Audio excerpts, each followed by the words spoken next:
Bueno, estamos llegando ya a los finales del curso lectivo y hay muchísimos padres que están preocupados por el aprendizaje de sus hijos y evidentemente por los resultados. Y esto nos habla de que hay señales que podrían advertir diferentes situaciones. Por eso hoy tenemos aquí un experto en la materia. Él es educador, Carlos García Junco, que viene desde España, uno de los mejores educadores. Muchísimas gracias por estar aquí con nosotros esta mañana. Un placer tenerte aquí. Y por supuesto quiero invitar a papá y a mamá por si tienen diferentes consultas con respecto al tema, lo pueden hacer a través del WhatsApp 8882-0606 y estaremos contestando a todas sus consultas.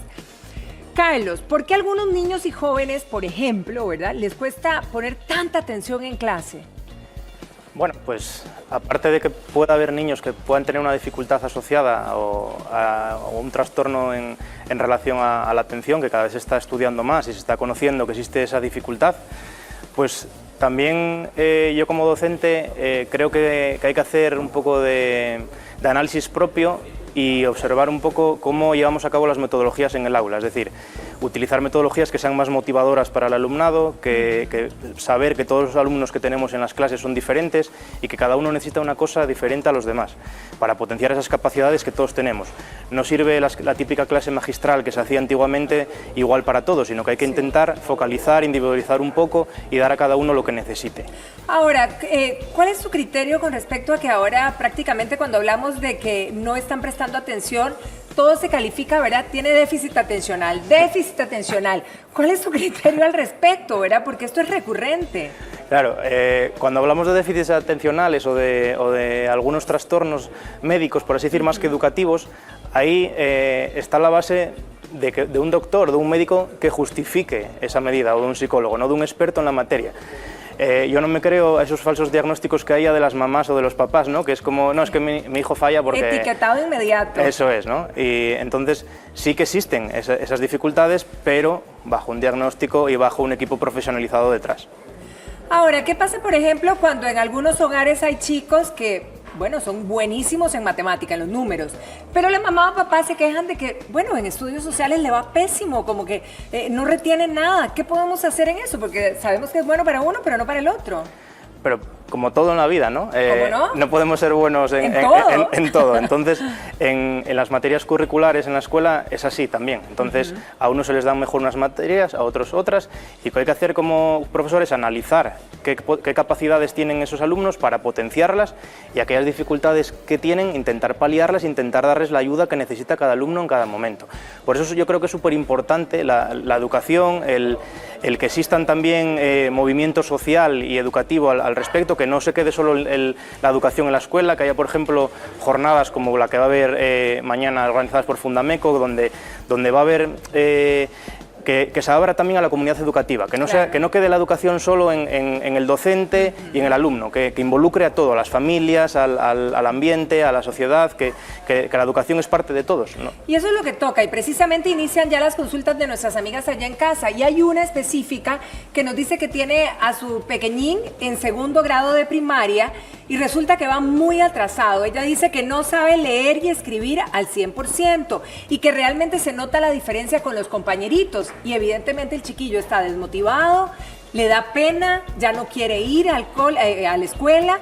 Entonces, ¿qué puede hacer ella como mamá? Porque ya tiene que además presentar las materias, ¿verdad? Claro, sobre todo apoyarle porque muchas veces cuando vemos que hay una dificultad, lo que hacemos es encima...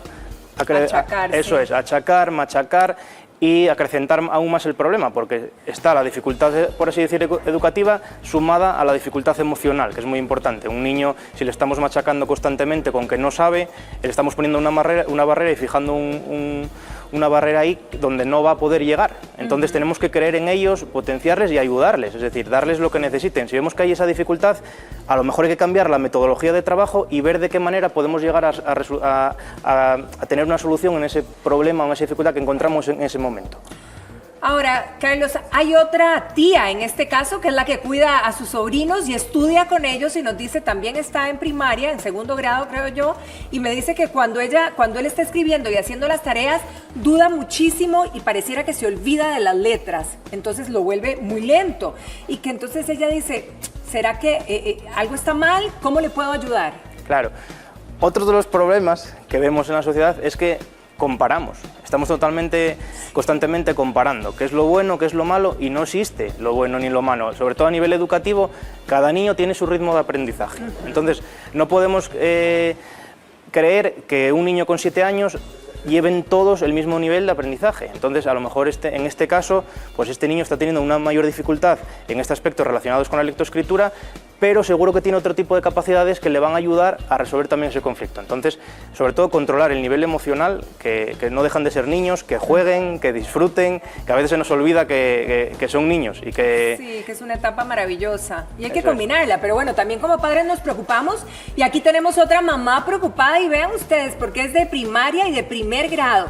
Y dice que ella estudia, pero estudia con la chiquilla, ¿verdad?, para sus exámenes, y que le va bien súper en la casa con el estudio, repasan todo, y cuando llega el examen se le olvida absolutamente el 80%. Se le olvida, como decimos en España... ¡Ay, se bloquea! Me quedé en blanco. Exacto. Entonces, ahí... Bueno, habría que valorar un poco si hay algún tipo de dificultad, como decíamos, en lo que es la memoria a corto y largo plazo, si hay un tipo de dificultad que se pudiese trabajar. Y después, aparte, lo que hablamos de las metodologías. A lo mejor ese examen que estamos planteando como docentes, estamos haciendo los mismos exámenes escritos para todo el alumnado, cuando todos nuestros alumnos son distintos. Entonces, la manera de baremar es la misma. Entonces ahí a lo mejor estamos fallando también nosotros desde el sistema educativo de poner los niveles de evaluación iguales para todos cuando todos somos distintos. Ahora, estamos en una etapa en que la economía está difícil, ¿verdad? Y cuando los chiquillos están mal en un curso o en algo, la idea es que si uno no es tan ducho en la materia, hay que buscar un tutor, pero uno dice, bueno, ¿en qué momento verdaderamente debería de ser necesario buscar un tutor? A ver, yo siempre digo que cuando hay una dificultad hay que consultarla, hablarla, tratarla con naturalidad, sobre todo si son niños, incluso hacerles conscientes a ellos de qué está pasando, porque pueden ellos mismos compararse con otros y ver que van un poco por detrás, y a partir de ahí intentar trabajarlas de diferentes formas, ¿no? Hay asociaciones, hay tutores, como dices, profesores de apoyo. Y lo que no me gusta es que haya un apoyo igual al de la escuela, es decir, machacar más de lo mismo. Es como cuando, si a ti te cuesta recorrer 10 kilómetros, te mandan recorrer 20. No, lo que hay que hacer es buscar una alternativa a ese trabajo, para llegar a alcanzar esa meta, buscar una serie de objetivos dispares para conseguir ese objetivo común, porque si no, al final, si estamos haciendo más de lo mismo, es cansar más al niño. Ahora, Carlos, vámonos con otra arista con respecto a la educación de los chicos, porque nos escribe una mamá y dice que su pequeño tiene 5 años, que con lo que se refiere al aprendizaje pareciera que va súper bien, que es sumamente inteligente, pero en cuanto a dinámicas, fiestas, o sea, podríamos decir que en cuanto a socializar, al pequeño no le gusta. ¿Qué puede hacer ella? Claro, justamente es mi campo de investigación en España, ¿no? El tema de las habilidades sociales. Por supuesto que es un tema educativo, porque a veces solo vamos a lo curricular de si llega o no a los objetivos impuestos por el docente, y no tiene por qué ser así. La persona y la educación tiene que ser completa. Entonces, alguien puede ser muy bueno y tener un nivel cognitivo muy elevado, pero fallar en otros aspectos más relacionados con la vida, como puede ser pues, en la autonomía personal, en las habilidades sociales, en el contacto con otras personas, y ahí también que nosotros como docentes debemos apoyar, o sea, hablar con profesionales especializados, con psicólogos, con médicos, con docentes, por supuesto, con la familia, y ver qué está pasando y cómo podemos llegar a un fin para ayudar a esa persona, igual que en lo curricular, pero en este caso, pues en las habilidades sociales. Ahora, Carlos, algunos padres de familia se plantean a este punto del año, ¿verdad?, que si a los chiquillos les fue mal, ya sea en primaria o secundaria, y están a punto de perder el año, mejor dejémoslos tranquilos y ya que lo pierdan y nos preocupamos el próximo año. ¿Cuál debería ser nuestra dinámica familiar con ellos en este sentido? Bueno, ahí hay mucha disparidad de opiniones, ¿no? Sí. Yo soy de los que piensa que hay que dejarles un poco de libertad, es decir, vienen de un curso escolar que normalmente está cargado de trabajo, y es como cuando nosotros en el trabajo ya parece que se nos acercan las vacaciones, ¿no? Estamos deseando que lleguen. Pues para ellos igual. Por supuesto que hay un problema, una dificultad, que es la académica, que hay que consultar y que hay que trabajar, pero no constantemente. Es decir, hay que darles también la libertad de juego, darles la oportunidad también de divertirse, porque si no es volver a lo de antes, el machacar y seguir encima de ellos, y no van a mejorar porque están ya cansados. Ahora, ¿qué pasa, por ejemplo, cuando hablamos de una dislexia, hablamos de disgrafía o hablamos de ese tipo de problemas? ¿Cómo debemos abordarlo nosotros como padres? Porque a veces nos demoramos mucho en entrarle a poder ayudarlos. Cuando hablamos de diagnósticos clínicos, como comentas, yo soy de la opinión que si queremos hablar de inclusión o de inclusión educativa o de inclusión en la sociedad, las etiquetas tienen que quedar de lado. Es decir, las etiquetas para la ropa, como decimos, nada más. Porque al final nosotros como padres muchas veces estamos juzgando y poniendo barreras.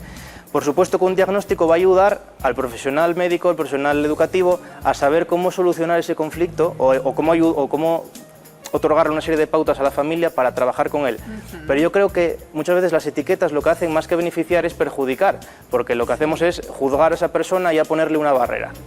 Ahora vamos a plantear esta situación porque lo está haciendo una televidente y puede ser que se identifiquen todos los papás de gemelos, porque cuando los gemelitos entran a clases les dicen, bueno, hay que separarlos, porque en este caso, por ejemplo, las chiquillas son sumamente inquietas cuando están juntas, hacen mucho revuelo.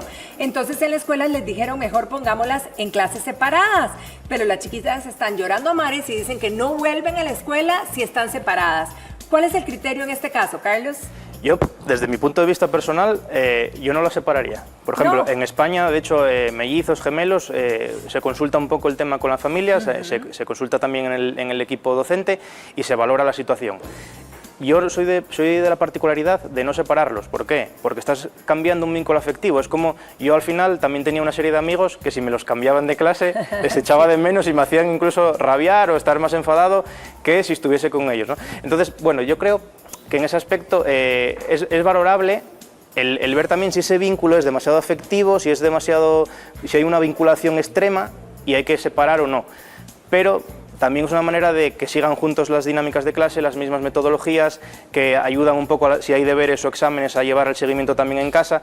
Yo soy de la opinión que creo que es más beneficioso el que estén juntos que separados. De qué curioso, nos está escribiendo una mamá justo de lo que hablábamos de tutorías, ¿verdad? Ella le estaba pagando clases adicionales de inglés y mate, que me imagino que eran los cursillos en que tenía más problema. Y bueno, dice que precisamente en inglés mejoró tremendamente, incluso se está enamorando del inglés, pero las matemáticas no. ¿Qué hace en este caso?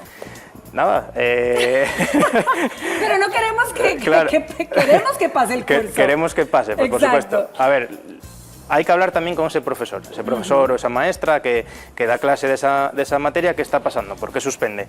¿Qué ve? Si se aburre en la escuela, si no se realiza las tareas que se le imponen, si es que está despistada en la clase, a ver qué está pasando en lo que es en el aula. Luego ver también qué está pasando en casa y entre todos generar un engranaje para poder trabajar ese sistema. Es decir, no depende solo de la escuela, no depende solo del niño, no depende solo de la familia. Yo creo que al final depende siempre en las cosas todas de la comunidad educativa, decía, de la sociedad. Al final hay muchos factores que están implicados y que pueden afectar a los niños en ir a mejor o ir a peor. A mí, por ejemplo, en un momento determinado de mi carrera escolar, suspendí alguna asignatura y una profesora que se puso en contacto con mi familia y me dijo que yo no servía para estudiar, por ejemplo. Y a día de hoy, pues bueno, pues gracias a mis padres, gracias a otras personas que me apoyaron, pues seguí investigando, seguí trabajando y bueno, pues a día de hoy pues soy maestro y estoy también presente haciendo estudios relacionados con la investigación educativa en España. Aquí nos plantean otra situación. Hay una mamá que nos dice, ¿verdad?, que tienen un niño en quinto y otro niño en sexto. O sea, hermanos en 2 cursos, en 2 años seguidos. Claro, hay uno muy bueno en las materias, muy bueno en clases, ¿verdad?, le va súper bien, y al otro no le va tan bien. Y obviamente, como mamá, uno apoya al más débil, al que le cuesta más, con ese estudia. Pero una reacción que hay siempre es que al que le va muy bien siempre siente que a él no le dan importancia, no le dan tiempo. ¿Cómo manejar esto? Eso es como cuando llega un bebé a una casa, ¿no? Que el mayor... que era el rey de la casa, perdió el trono. Eso es. Entonces, bueno, ahí como padres debemos de baremar y de saber cómo racionar ante esa situación. Es decir, no es ni el todo ni el nada.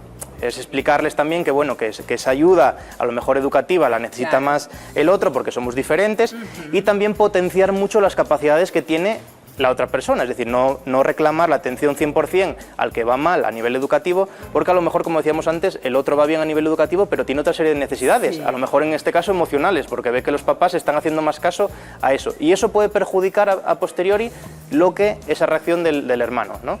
Entonces hay que justificar muy bien y saber cómo navegar en esas situaciones de dar un poco del 50-50, no todo o nada. Bueno, ¿verdad?, a manejarlo de la mejor manera. Y Y quizá para terminar, educadores, si los estudiantes están teniendo problemas con un educador, ¿cómo manejo eso como padre de familia?